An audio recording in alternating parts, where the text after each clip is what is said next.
भारत को अंग्रेजों से आज़ादी 15 अगस्त 1947 को मिली और इस बार भारत अपना 75वां स्वतंत्रता दिवस बड़ी धूमधाम से मना रहा है। यही वो दिन है जब हमारे पूर्वजों ने आज़ादी की खुली हवा में श्वास ली थी। लेकिन एक राज्य है जो इस खुशी में शामिल नहीं होता। भारत का एक राज्य ऐसा है जो इस पर्व को नहीं मनाता, क्योंकि आज़ाद तो पूरा देश हुआ था, लेकिन ये एक अकेला ऐसा राज्य था जो गुलामी की बेड़ियों में बंधा हुआ था। ये एक अकेला राज्य आज़ादी पाने की भरपूर कोशिश कर रहा था, लेकिन देश के साथ एक ही महीने, एक ही दिन और एक ही समय पर आज़ाद नहीं हो पाया था। ये राज्य कोई और नहीं बल्कि वही राज्य है जिसका नाम लेते ही इसके बीचेस हमें नजर आते हैं।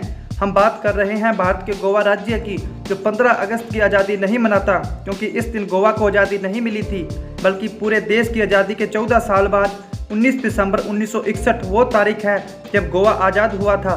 वैसे तो गोवा अपना स्थापना दिवस 30 मई को मनाता है, क्योंकि 30 मई 1987 को उसे पूर्ण राज्य का दर्जा प्राप्त हुआ था। लेकिन ये जो 19 दिसंबर 1961 को गोवा की आज़ादी की जो कहानी है वह क्या है, आज हम आपको इस वीडियो में बताएंगे। वीडियो शुरू करने से पहले दोस्तों, अगर आप हमारे चैनल पर पहली बार आए हैं तो कृपया इसे सब्सक्राइब कर लीजिए। तो चलिए दोस्तों शुरू करते हैं। 1809 से 1815 के बीच नेपोलियन ने पुर्तगाल पर कब्जा कर लिया था और एंग्लो पुर्तगाली गठबंधन के बाद गोवा अपने आप ही अंग्रेज अधिकार क्षेत्र में आ गया था। 1815 से 1947 तक गोवा में अंग्रेजों का शासन रहा और पूरे हिंदुस्तान की तरह अंग्रेजों ने वहां के संसाधनों का जमकर शोषण किया। 1947 में जब आज़ादी का समय था, तब पंडित जवाहरलाल नेहरू ने अंग्रेजों के सामने यह मांग रखी थी कि गोवा को भारत के अधिकार क्षेत्र में दे दिया जाए। अंग्रेजों की दोहरी नीति और पुर्तगाल की दबाव की वजह से गोवा पुर्तगाल को दे दिया गया था। गोवा का स्वतंत्रता आंदोलन वैसे तो साल 1928 में ही शुरू हो गया था, जब गोवा के राष्ट्रवादियों ने मिलकर साल 1928 में मुंबई में गोवा कांग्रेस समिति का गठन किया था। गोवा कांग्रेस समिति के अध्यक्ष डॉक्टर टी.बी. कोहेना थे। Doctor TB. कोहेना को गोवा के राष्ट्रवाद का जनक माना जाता है। करीब 2 दशक तक गोवा का स्वतंत्रता आंदोलन धीमा रहा।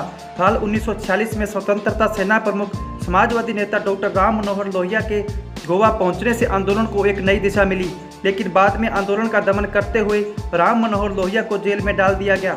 जब भारतीय सेना को गोवा को मुक्त कराने की मिली थी जिम्मेदारी, तत्कालीन प्रधानमंत्री पंडित जवाहरलाल नेहरू और रक्षा मंत्री कृष्णन मेनन के बार बार आग्रह करने के बाद भी पुर्तगाली भारत को छोड़ने व झुकने के लिए तैयार नहीं थे। उस समय दमन द्वीप गोवा का हिस्सा हुआ करता था। पुर्तगालियों ने जब पंडित नेहरू का आग्रह नहीं माना, तो फिर अंत में भारत के पास ताकत का इस्तेमाल करने के अलावा और कोई विकल्प शेष नहीं बचा था। 1954 के मध्य में गोवा के राष्ट्रवादियों ने दादर और नगर हवेली की बस्ती पर कब्जा कर लिया और भारत समर्थक प्रशासन की स्थापना की। साल 1961 में भारतीय सेना के तीनों अंग जल, थल व वायु सेना को युद्ध के लिए तैयार होने के आदेश दे दिए गए। आदेश मिलने के बाद और सेना की तैयारी के बाद भी जब पुर्तगालियों पर कोई असर नहीं हुआ, तो फिर गोवा मुक्ति अभियान की शुरुआत की गई। क्या है गोवा मुक्ति अभियान?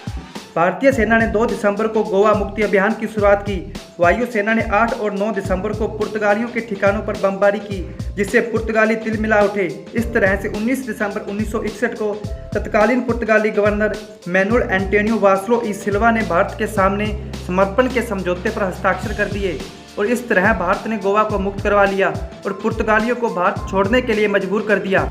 पूर्ण राज्य कब बना था गोवा? गोवा के आज़ाद होने के बाद जब आम चुनाव हुए, तो 20 दिसंबर 1962 को श्री दयानंद भंडारकर को गोवा के पहले निर्वाचित मुख्यमंत्री बनाए गए। गोवा के महाराष्ट्र में विलय की बात चली, क्योंकि गोवा महाराष्ट्र के पड़ोस में ही था। साल 1967 में वहां जनमत संग्रह हुआ और गोवा के लोगों ने केंद्र शासित प्रदेश के रूप में रहना पसंद किया। बाद में 30 मई 1987 को गोवा को पूर्ण राज्य का दर्जा भी मिल गया और इस तरह से गोवा भारत गणराज्य का 25वां राज्य बना। तो दोस्तों, यही वजह है कि गोवा 15 अगस्त के दिन आज़ादी का जश्न नहीं मनाता। गोवा की आज़ादी की दास्तां को जानकर कैसा लगा, नीचे हमें कमेंट बॉक्स में बताइएगा। जानकारी अच्छी लगी हो तो इसे लाइक और अपने मित्रों में शेयर कर चैनल को भी सब्सक्राइब कर लीजिएगा। जय हिंद, जय भारत।